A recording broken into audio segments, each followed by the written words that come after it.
er noget i regn. En virus, den slår folk ihjel. Det er værre, end du kan forestille dig.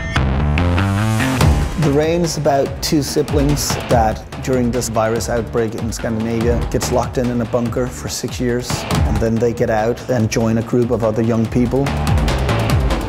It's about what happens when the world changes as we know it. I play Simone.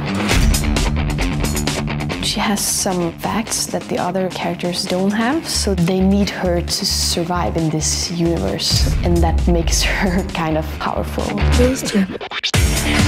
The rain kills. So everyone who's alive is trying to find out why this happened and how will we fix it.